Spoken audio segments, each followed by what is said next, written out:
네, 이번 시간에는 그 전편에 이어서 이 갈치 낚시 전편에는 그 낚싯대에 구입하는 요령, 또 그다음에 그 운영하는 팁, 그런 데서 운영의 묘미에 대해서 알아봤습니다.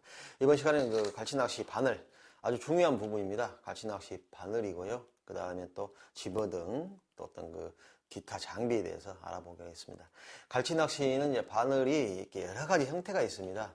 뭐 이렇게 생긴 뭐 형태도 있고, 또 뭐 이렇게 생긴 색깔도 좀 다르죠. 이렇게 생긴 형태도 있고, 뭐 또 그 다음에 또 특이한 형태, 이렇게 꼴뚜기 모양, 꼴뚜기 누어를 체결하는 그런 갈치 바늘, 이런 거, 이렇게 바늘이 이렇게 분류가 되는데요. 대체적으로 크게 두 가지입니다. 일반적인 형태의 모양만 약간 다른 바늘, 그 다음에 꼴뚜기 루 형태의 이런 바늘. 그러면 이제 이 두 바늘의 차이가 뭐냐면은, 일반적인 바늘은 일반적인 말 그대로 형태 쓰는 겁니다. 그리고 꼴뚜기용은 약간 시즌 초반, 그 다음에 수심 깊은 대물용 위주로 많이 사용을 합니다. 그래서 이제 갈치 바늘에 대해서 일단 알아볼 것은요. 기존 선사에서 무료로 제공하는 바늘은 2세 바늘입니다. 백바늘이라고 그러죠. 어부용입니다, 어부용. 쉽게 말씀드려서 이렇게 여러 번 재활용이 사실 불가능합니다.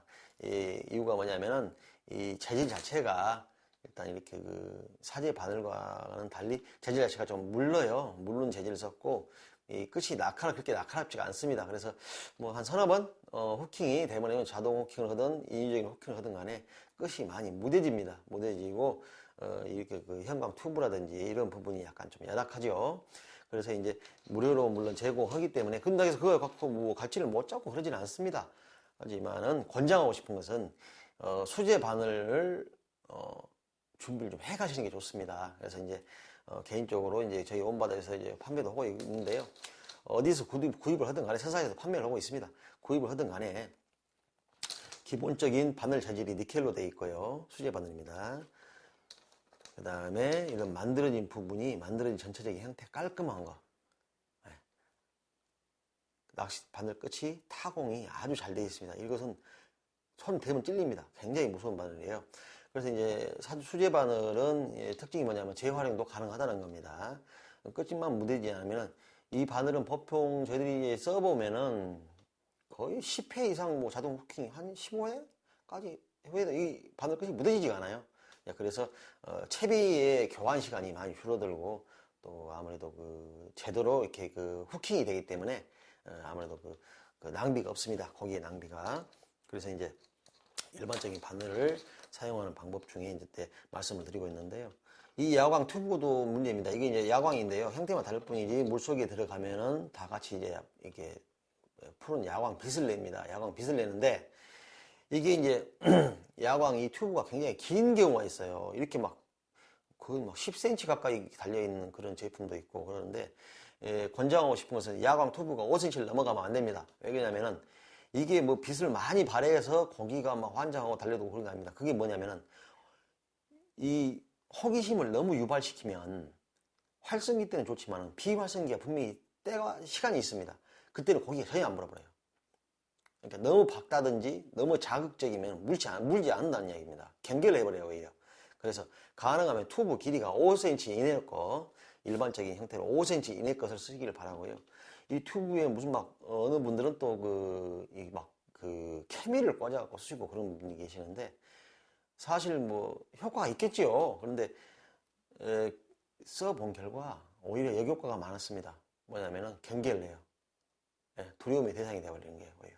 그래서 일반적인 5cm 이하의 이내에 튜브를 쓰는 사제 바늘, 사제로 만들어 놓은 바늘을 한두 봉 정도 준비해 가시는 게 좋습니다. 그 다음에 이제 꼴뚜기 바늘에 대해서 이제 설명을 드릴 건데요.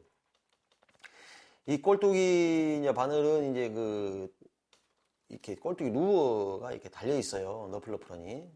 그리고 이 안에 2.5mm 소형 케미가 삽입되어 있습니다.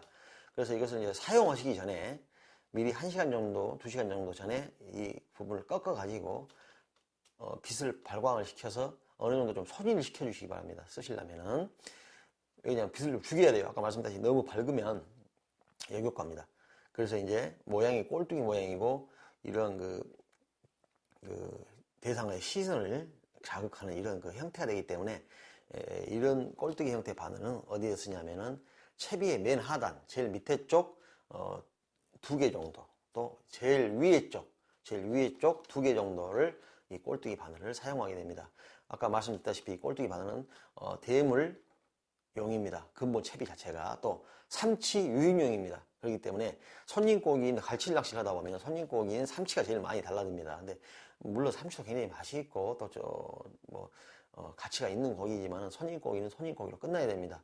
그렇기 때문에 그러한 용도로 또 쓰는 그러한 그 꼴뚜기 루어 바늘입니다. 이런 것도 한 봉지 정도 같이 두 분 출조하시는데 준비하셔가지고 나눠 쓰시면 굉장히 도움이 될 것 같아요. 실질적으로 경험적으로 써보면은 제일 하단 쪽에서 대물이 이 꼴뚜기 바늘을 물고 나오는 경우를 많이 경험했습니다. 그렇게 했고요. 그 다음에 이제 주의점을 말씀드릴게요. 말씀드렸다시피 이 바늘은 수제 바늘은 굉장히 타공이 좋아서 무서운 바늘입니다. 그래서 쓰실 때 이제 나중에 저희들이 필드에서 실질적으로 그 설명을 자세히 드리겠습니다만은 손에 찔림이 없어야 됩니다. 찔러버리면 큰일 납니다, 이게. 그래서 그런 부분을 이제 조심하셔야 되고요. 이게 한번 이 바늘이 기본 7개에서 뭐 15개까지 막 달리기 때문에 사실 조금 그 주의를 신경을 쓰셔서 채비를 하셔야 되고 낚시를 하셔야 될 그런 상황입니다. 그래서 이제 바늘에 대해서 이 정도 설명을 해 드리고요. 그 다음에 이제 집어등입니다. 집어등인데요. 지금 이제 제가 가지고 있는 게 이제 일반 기본적인 그 용도의 집어등입니다. 이것은 이제 이렇게 그 안에 배터리가 삽입 내장이 되어 있고, 쓸 때는 이렇게 이제 가득 채워주면은 자동 발광을 하면서 삼색 3가지 불이 빨로파 이렇게 발광을 이렇게 하게 됩니다. 근데 이제 이 집어등도 종류가 여러 가지입니다. 뭐 천차만별인데요. 이제 요즘 또 새로 나온 게 오색 집어등 5가지 색깔이 무슨 나이트클럽 가면 이렇게 하는 것 같이 번갈아 가면서 이렇게 회전하는 그런 또 오색 집어등이 있는데, 제가 이제 이 집어등의 역할은 뭐냐면 그 하층에 있는 고기를 위 상층으로 띄워주는, 유도하는 그 역할입니다. 이게 머스스라고 달아놓은 게 아니고요. 그래서 이것은 어디다 다냐면은 갈치 기둥줄 7단임 7단 10단임 10단 12단임 12단 맨 위쪽 바늘 위쪽에 제일 상단에 달아줍니다. 그래서 같이 채비와 같이 물속으로 투하가 되는데요.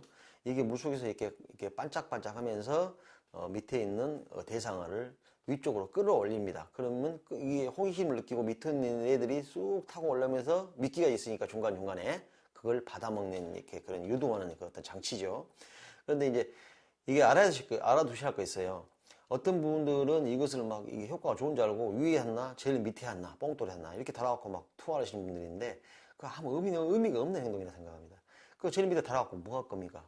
제일 밑에는 아무것도 없는데 그 제일 바닥에 이 뽕돌이 내려가갖고 서서히 끌어올리는데, 그래서 또 이게 왜 그걸 2개씩 달지 말아가냐면은 이게 크기가 크고 두께가 있기 때문에 조류를 영향을 많이 받습니다. 그래서 조류 영향을 받아서 옆 사람과의 채비 엉킴이 많이 발생됩니다. 그래서 또 해본 결과 2개 달아봐야 소용없고요. 가장 하나를 제일 위쪽에 상층에 삼색 집어등 담아주시는 게 좋고, 오색 집어등 같은 경우도 호기심이 너무 발동이 돼가지고 오히려 활성화 상태에서는 고기들이 아예 입질을 안 해버립니다. 또 활성화 상태 같은 경우에는 대삼치들이 이것을 보고 이쪽을 씹어버려요. 와서 통째로 먹어버리기 때문에 가능하면 기본적인 삼색 집어등을 쓰시는 게 경험적으로 가장 좋아 보이더라고 말씀을 드리는 겁니다. 이것은 반대로 이렇게 풀어주시면 꺼지게 되어 있습니다. 그렇게 해서 이제 오늘 집어등까지 이제 이번 시간에는 바늘하고 집어등 이렇게 설명을 드렸고요. 이제 그 자리 배정이 있습니다.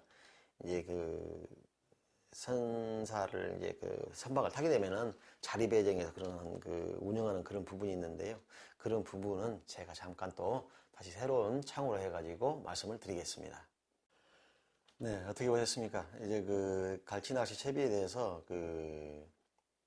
낚싯대, 낚시 전동릴, 또 바늘, 집어등, 기동줄 여러 가지 설명을 드렸습니다.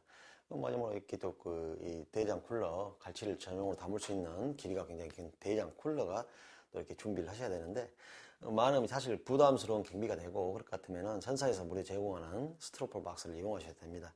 단지 이제 그런 부분은 갈치 또 장기간 또 이렇게 운행하셔야 되는 그런 또 상태에서는 보는 게 조금 문제가 있으니까 참고하시고요. 어찌됐든 간에 이제 그 갈치 낚싯대, 전동릴, 갈치 채비, 그 다음에 뭐 이런 이렇게 보조 장비까지 오늘 소개가 다 끝났습니다.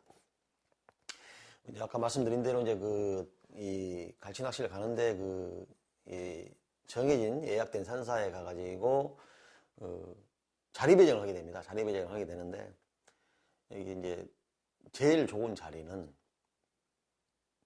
제일 앞쪽입니다. 제일 앞쪽인데 그게 이제 뭐 저희들이 뭐 어떤 그 경험과 또 이론적으로 그래요. 배에서 이렇게 밝은 집어등을 켜가지고 갈치를 집어를 하면서 풍을 넣습니다. 그럼 풍이 물살 따라서 서서히 움직이는데요. 그에 따라서 갈치가 있는 쪽으로 이렇게 배가 말 그대로 이동을 하는 겁니다. 그렇게 되면은 집어등을 보고 갈치들이 제일 앞쪽으로 먼저 달라붙겠지요. 그래서 제일 앞에 선수가 가장 유리한 자리가 되겠습니다. 그래서 이제 자리 배정을 말한다면 1번, 2번, 그 다음에 11번, 12번 이렇게 자리가 되겠습니다만은 실질적으로 추첨을 합니다. 추첨을 하기 때문에 뭐 내가 원한다고 해서 되는 것은 아니고요. 그런다 해서 꼭 뭐 또 가운데 있다, 또 뒤에 있다, 제 배정을 받았다. 그래서 갈치가 안 되냐? 그것은 아닙니다. 오히려 어떤 때는 또 뒤가 또 잘 물어요. 또 어떤 때는 가운데가 또 잘 뭅니다. 또 어떤 때는 내 옆 사람은 다 바로 옆 사람은 계속 올라오는데 나는 안 뭅니다. 그런 경우가 아주 많이 발생돼요. 왜 그러냐면은 그건 뭐 우리가 물속에 안 들어가 봐서 모르겠습니다만 어떤 활성도의 영향이냐 또 개개인의 기량 차이지 않냐는 생각이 듭니다. 어찌됐든 간에 그 선사를 선택하실 때는 항상 많이 안 가보신 초보분들은 처음에는 좀 저렴한 선사를 이용하시고요. 그 다음에 서비스가 좀 좋은 선사, 또 그런 어떤 개념이 되어 있는 그런 선사를 이용하시고, 어느 정도 또 하시다 보면은 이제 재미가 붙습니다. 재미가 붙으면은 사실 이 갈치 비용에 비해서, 투자드린 비용에 비해서 그 이상의 보람과 효과를 또 찾을 수 있는 게 이 낚시입니다. 갈치 낚시입니다.